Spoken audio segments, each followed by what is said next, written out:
Savais-tu qu'en faisant une bonne préqualification de ta clientèle, t'augmentes automatiquement ton taux de closing d'au moins 50%? Quand j'ai commencé en affaires, un peu comme tout le monde, mon premier réflexe et ce qu'on m'enseignait, c'était que je devais remplir mon agenda à tous les semaines. Je devais remplir mon agenda au point où je devais travailler 50, 60, 70 heures par semaine pour arriver à conclure le nombre de ventes que j'avais besoin. Mais ça fonctionnait pas pour moi dans ma tête de devoir faire autant de rencontres, de devoir faire autant d'heures. La vente, c'est supposé être payant, mais pourtant, je devais me battre constamment contre mon horaire. Je devais accommoder les clients le soir, le week-end pour arriver à faire mes ventes. Et là, je cherchais une solution. Je cherchais c'était quoi la façon la plus efficace que je pouvais mettre en place pour me permettre de sauver du temps, mais aussi d'augmenter mon taux de closing. Parce que je rencontrais tous ces gens-là à tous les semaines, mais il y en avait une grosse partie qui se présentait pas. Il y en avait qui n'étaient même pas intéressés par mes services. Donc, je perdais énormément de temps avec plein de prospects.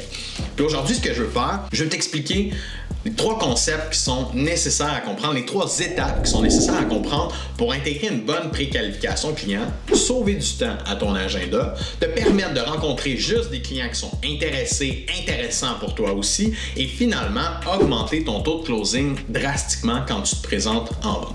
Si tu ne me connais pas encore, mon nom c'est Nicolas Aubin, je suis le président et le cofondateur de H2H Academy qui est en fait une école de vente spécialisée pour les entrepreneurs, les travailleurs autonomes, aussi pour les vendeurs, pour leur permettre de faire une meilleure prospection, avoir plus de clients à l'agenda, des clients intéressants, intéressés et aussi d'avoir une meilleure conversion. À travers tout ça, on travaille sur d'autres plans comme l'efficience dans le temps, la capacité d'intégrer de l'intelligence d'affaires dans la façon dont tu travailles.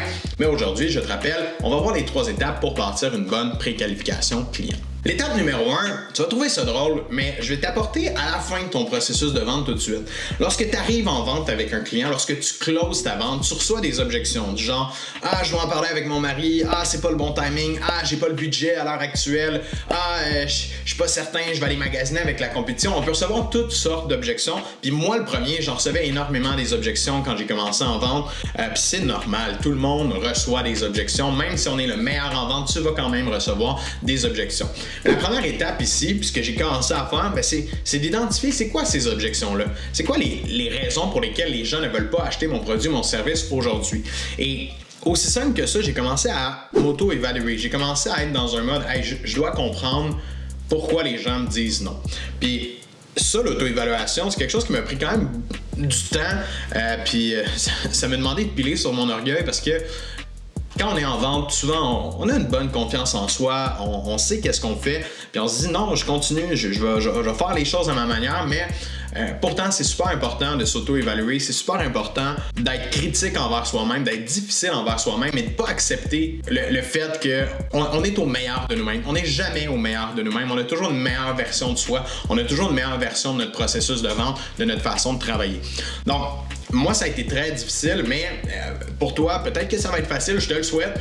Première étape, tu dois commencer à faire une liste des objections que tu reçois lorsque tu termines une vente avec un client, lorsque tu essayes de closer. Que tu closes ou que tu closes pas, tu vas recevoir des objections. Prends-les en note, c'est la première étape, je t'explique la suite. Donc ici, à l'étape 2, ce qu'on veut faire, c'est qu'on veut cibler les objections de logistique. J'en ai déjà parlé dans une autre vidéo qui adresse les objections en vente. Tu peux aller voir dans un outil, voire même un PDF qui est disponible dans notre groupe.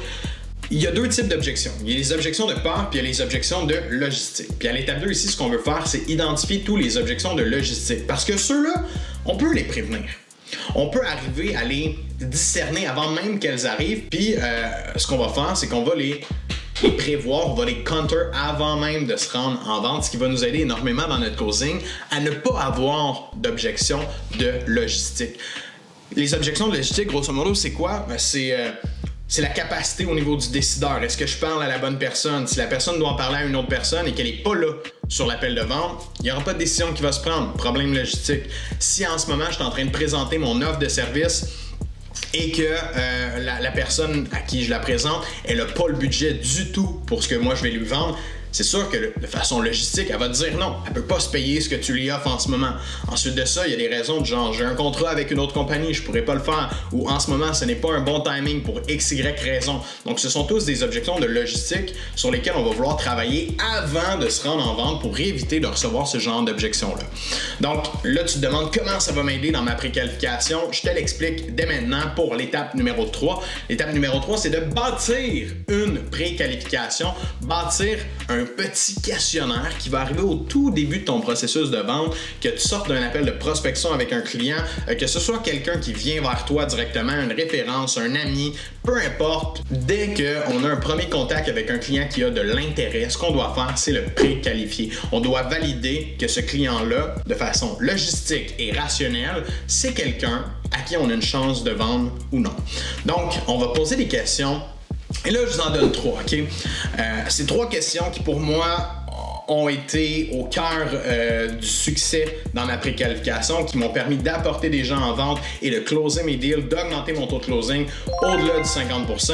Je t'explique à l'instant, il y a trois questions qu'on va vouloir poser. La première question, c'est au niveau des décideurs, comme je l'ai parlé tantôt. Si on n'a pas le décideur devant nous, la personne ne pourra jamais prendre une décision, elle va devoir consulter une autre personne. Donc, dans la préqualification, on va vouloir demander à la personne, est-ce que c'est vous qui prenez les décisions face à ça? Est-ce que c'est vous qui s'occupez du budget pour tel type de projet ou quelqu'un d'autre qui doit être concerné pour ça? On va vouloir valider qu'on a le décideur devant nous et qu'on présente à un décideur. Deuxième question, deuxième point qu'on va vouloir valider, c'est est-ce que la personne à l'heure actuelle elle a un réel besoin, elle a une urgence? C'est important pour elle de régler ça à l'heure actuelle. Quelqu'un qui n'est pas pressé, quelqu'un qui n'a pas de douleur, quelqu'un qui n'a pas de besoin imminent risque de mettre de côté, de dire ben parfait, on va regarder ça, on va prendre le temps de voir en ce moment, on n'est pas pressé, on n'a pas d'urgence face à ça. Et qu'est-ce qui arrive? Ton taux de closing va descendre à chaque fois que tu vas présenter à quelqu'un qui ne présente pas un besoin imminent. Et là, il y a un concept plus large, plus difficile, je pourrais dire, pour arriver à soulever les besoins imminents puis à faire comprendre au client qu'il y a un besoin imminent, mais le besoin doit venir de sa bouche et non de ta bouche. OK? Petit astérix ici, je referme la parenthèse. La troisième chose qu'on veut valider dans une préqualification, c'est s'assurer que la personne elle a un budget pour acheter notre produit, acheter ce qu'on vend. Si la personne n'a pas le budget, évidemment, on peut lui présenter 50 fois le produit, 50 fois le service. À tous les fois, elle va nous dire non parce qu'elle n'a pas la capacité monétaire d'acheter, de se payer ce que nous offrons à l'heure actuelle. Donc, on doit arriver à valider le budget. Je ne donnerai pas tous les trucs, les concepts pour ne pas vous endormir ici dans cette vidéo-là, mais il y a une façon de faire, de demander le budget. Et ce n'est pas, je vous confirme, c'est pas en demandant quel est votre budget pour ça. Parce que ça, c'est la pire erreur qu'on peut faire. La personne nous dit X montant. Si on est un petit peu plus cher que ça va briser notre vente, ça va briser la confiance avec le client. Il va dire, ben là, je t'avais dit que c'était ça mon budget, j'ai pas plus que ça à l'heure actuelle. Et c'est comprenable aussi de la part du client. Donc, faut arriver à trouver, est-ce que le client est en mesure d'investir? Est-ce que le client est en mesure de payer pour mon service? Et il faut y aller de façon un petit peu plus sneaky pour arriver à avoir ces réponses-là. Parce que les clients qui n'ont pas le budget, on ne voudra pas présenter à ces personnes-là. On ne voudra pas prendre du temps avec ces personnes-là, tout simplement parce qu'on ne peut pas les aider et eux, au contraire, ne peuvent pas acheter notre service. Donc, tout ça, tout ce que je viens de te présenter en ce moment, c'est un concept de préqualification qui va t'aider justement à diminuer le nombre de rendez-vous parce que l'objectif d'une préqualification, c'est de disqualifier les gens. C'est pas de les qualifier, c'est de dire qui est-ce que je disqualifie aujourd'hui? Qui est-ce qui n'aura pas de fit avec moi pour acheter mon produit ou mon service? Parce que ça a l'air... C'est contre-intuitif un petit peu de disqualifier des gens. À la base, on se dit toujours hey, plus que j'ai de rendez-vous à l'agenda, plus que j'ai de chances de vendre. Mais laisse-moi terminer cette vidéo-là en te rafraîchissant la mémoire. Si tu as plein de rendez-vous, des gens qui ne sont pas intéressés, qui se présentent pas, qui sont pas sérieux avec toi, te font perdre du temps, te font faire plein de rappels, c'est du temps que tu retrouves pas après.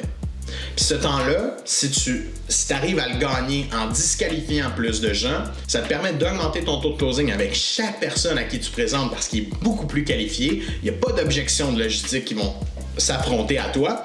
Et deuxièmement, c'est du temps de plus que tu as à l'agenda pour trouver davantage de ces mêmes clients-là. Donc finalement, d'intégrer une préqualification, oui, ça augmente ton taux de closing, mais ça te laisse aussi plus de temps pour faire plus de ventes de qualité avec les bons clients. Sur ce, si tu veux plus de conseils, d'outils gratuits comme ça, abonne-toi à la chaîne YouTube, viens nous voir sur les différents médias, tu peux même venir sur notre groupe Facebook, H2H Academy, les Top Closers. On donne d'autres outils, d'autres astuces, on a des publications régulières à tous les jours qu'on partage dans ce groupe-là. Si tu as besoin d'une rencontre, si tu as besoin d'un appel, tu peux regarder ici, je dois avoir un lien quelque part où est-ce que tu peux nous rejoindre. Ça va nous faire plaisir de regarder avec toi si on peut t'aider avec ça. Sur ce, je te souhaite d'excellentes ventes.